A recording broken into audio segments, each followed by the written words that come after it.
This is the Big O Show. This is the Big O Show.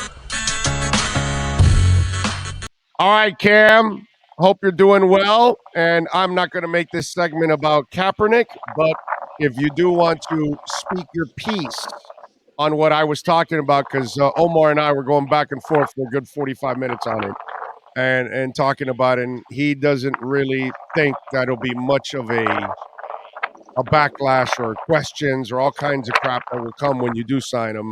So your thoughts on why he is or isn't in the league and why somebody will or won't sign him in the NFL. Yeah, I don't know the full context of y'all conversation. I have been of the view that Colin Kaepernick's been blackballed for the last 5 years. That's been my view. Whether that's right or wrong, everybody has their own perspective. But to me, there's a reality that he was one of the best 96 quarterbacks in the league, and that at bare minimum, and he wasn't playing because of his off the field decisions. Agree. So beyond that, but how does it? It hurts him that he's top 96. He needs to be top 20 to overcome that whole crap that's over him. Right. That's my point. That if they were convinced he was top 20, somebody would say, "I'm going to put up with it." You know what I'm saying? And that's the problem that we keep saying top 96 or top 64. They have to look at him at a lot higher than that. Yeah, I think there's an interesting conversation about that from a football perspective, right? Because Cam Newton's going through, I think, a similar question from a football perspective. Is he worth bring him in as a backup? If he's a starter, you adjust your offense to him. You deal with a lot of the elements that come with Cam in that circumstance. And when he's not eligible to, not good enough to be a starter anymore, you got to ask yourself that question. So I think that from a football perspective, that's a worthy question to ask about Cap as well. But like I look at it as if you're truly saying is he worthy enough to be a better than most of the backups in the league, I'd say yes. Of course. I mean, it's been 5 years, so I don't know what he looks like now. But when he was finishing his career, he was borderline starter, high end backup, right? And that's the way I see it. So I guess to answer your initial question, regardless, there's clearly a large amount of the public who have issues with Colin Kaepernick's decision to knee in protest of social justice and racial inequality. So they have issues with that. So you're going to find that backlash regardless. That being said, I think that the league is interesting in that the whole scout perspective is if Hannibal Lecter ran a 4.4, they'd say he had an eating disorder. Exactly. So if you can play, then it starts to get dissipated. So, and also if you don't play, then I think it doesn't matter to an extent. The problem comes in if you play and you struggle, to me. And so that's how I view it. I view that if he gets signed by the Raiders or any other team, there's going to be heavy backlash and there's going to be a lot of attention on it the first couple of weeks. And then I think it'll go relatively quiet until he has to play in his first preseason game. Then it'll get higher again. And then I think it'll get quiet until he has to play in his first regular season game. Then I think it gets, so I think it all is based on whether or not you see him, because I think otherwise people would try to ignore him, and as they've tried to do for the last 5 years. All right. Out of curiosity, how do you read into the whole Eric Bieniemy thing? Because we all wonder how he's always talked up and done a marvelous job apparently in Kansas City with Andy Reid. And we saw Shady McCoy come out and rip into him. And then Andy kind of defended him and said, hey, Shady was at the back end of his career and Bieniemy is kind of a brutally honest guy, and he probably didn't like hearing the honesty at that point in his career. So what do you hear? Because it is kind of weird, like the Mark Jackson thing. I don't know if you followed on the basketball side, but now, a lot of the excerpts came out of why Mark Jackson doesn't have a job. And if that stuff is true, you can understand why he doesn't have a job.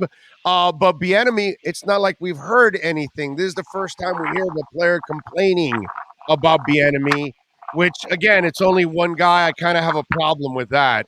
So tell me, what do you know about that situation? Because he looks like he's the guy that doesn't get that deserving shot. Yeah, I think there's a lot of things that NFL owners and executives who have had meetings with him have not liked about Eric Bieniemy, and so I think that's probably a part of why he hasn't been a head coach. Like, I think that if you look at what the Chiefs system has turned out, they've turned out Matt Nagy as a head coach. They turned out Doug Peterson as a head coach. So logistically, Eric Bieniemy should be the next guy Wasn't up, right? LeFleur? Isn't he from there? Yeah. Yep. So Matt LaFleur, no, he came from Tennessee. Oh no, the Tennessee But one. That's right. That's yeah, right. yeah. But either way, they brought in multiple head coaches, so you think the pipeline would be natural. But that being said, it's not the first time I've heard something. You know where I'm getting confused? LaFleur was with those Washington guys, right? With Yes, McDaniel. yeah, That's what McVay it and was. McDaniel and Yeah, Kyle that's Shanahan. what it Yeah. was.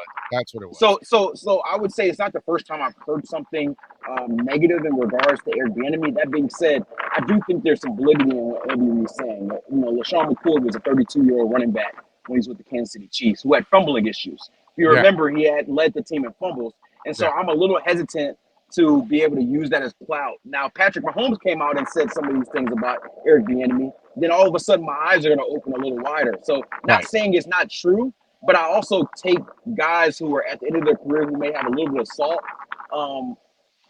take his words with a grain of salt. And So he's not a good interviewer, huh? That's what's kind of also hurting him. yeah, no, I've definitely heard from teams that he has struggled in interviews. Now, I heard in this past cycle he had better interviews than he has had in the past. But I've heard the interview term. I've heard some stuff about it. You know, that people have concerns about things in his past. He got in a little trouble, you know, a couple decades ago when he was coming up at CU.